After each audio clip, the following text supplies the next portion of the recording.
بسم اللہ الرحمن الرحیم۔ شروع اللہ کے نام سے جو بڑا مہربان و نہایت رحم والا ہے۔ میرے پیارے دوستو، ہماری آج کی ویڈیو ہے یوم عاشوراء یعنی کہ 10 محرم کے روزے کی فضیلت کے بارے میں۔ محرم الحرام آپ جانتے ہیں ہمارا پہلا اسلامی مہینہ ہوتا ہے، ہمارا سال اس سے شروع ہوتا ہے۔ محرم الحرام کو اللہ تعالیٰ نے اپنا مہینہ کہا گیا، جو مہینہ اللہ تعالیٰ اس کی حرمت اور عزت کیا ہو سکتی ہے۔ اپنی ویڈیو کی طرف بڑھنے سے پہلے ہم آپ کو کہتے ہیں کہ ہماری ویڈیو کو لائک کر دیں، چینل کو سبسکرائب کر دیں اور اسلامی ویڈیو اور انفارمیٹیو ویڈیوز کے لیے ہمارے چینل کو لازمی سبسکرائب کیجیے گا۔ دیکھیں، اللہ تعالیٰ نے کہا ہے کہ محرم میرا مہینہ ہے، یعنی کہ ہمارے اسلام میں 12 مہینوں میں سے 4 مہینے ایسے ہیں جو حرمت والے ہیں، جن میں سے محرم شامل ہے۔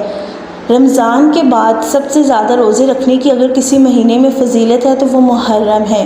جی ہاں، سنت سے ایسے ثابت نہیں کہ آپ صلی اللہ علیہ وسلم نے پورا مہینہ محرم کے روزے رکھے ہوں، لیکن بیچ میں چھوڑ کے وہ روزے رکھنا سنت ہے، خاص طور پہ 10 محرم کا روزہ۔ جب آپ صلی اللہ علیہ وسلم مدینہ آئے تو یہود 10 محرم کا روزہ رکھتے تھے۔ آپ صلی اللہ علیہ وسلم نے پوچھا، آپ یہ روزہ کیوں رکھتے ہیں؟ تو یہودیوں نے بتایا کہ حضرت موسیٰ کو 10 محرم والے دن فرعون سے نجات ملی تھی، فرعون کو پانی میں غرق کر دیا گیا تھا۔ تو آپ صلی اللہ علیہ وسلم نے کہا کہ ہم تو حضرت موسیٰ کو آپ سے زیادہ مانتے ہیں، آپ سے زیادہ محبت کرتے ہیں، اس لیے ہم ان کی محبت میں بھی یہ روزہ رکھیں گے۔ لیکن ہم مسلمانوں کو تلقین کی کہ خالی ایک روزہ نہیں رکھنا، تاکہ ہماری یہودیوں کے ساتھ مشابہت نہ ہو۔ ہم مسلمان ہیں، ہماری علیحدہ پہچان ہونی چاہیے۔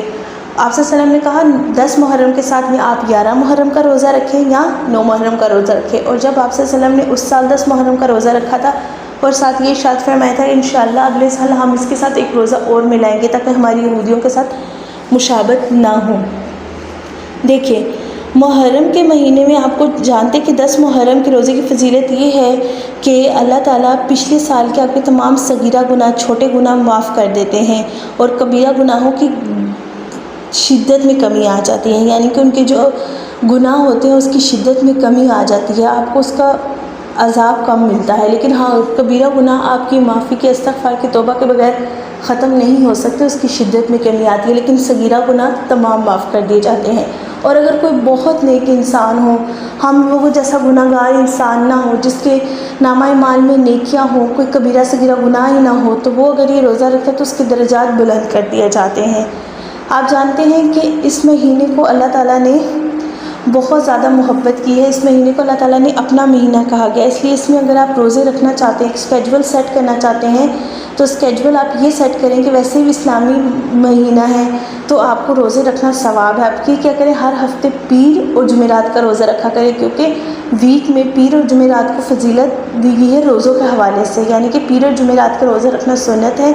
تو پورا محرم کا مہینہ پیر اور جمعرات کا روزہ رکھا کریں، آپ کو محرم کے روزوں کا بھی ثواب ملے گا اور پیر اور جمعرات کی سنت پہ عمل کرنے کا بھی ثواب ملے گا۔ اور اس کے ساتھ آپ نے کرنا یہ ہے، نامی 10ویں کا روزہ آپ رکھ لیں یا 10ویں 11ویں کا روزہ رکھ لیں، آپ کو ثواب ملے گا۔ ثواب کی نیت سے یہ ویڈیو ہماری آگے تک پہنچائے۔ اگر ہماری ویڈیو پسند آئی آپ کو تو ویڈیو کو لائک کر کے چینل کو سبسکرائب کر دیں۔ شکریہ۔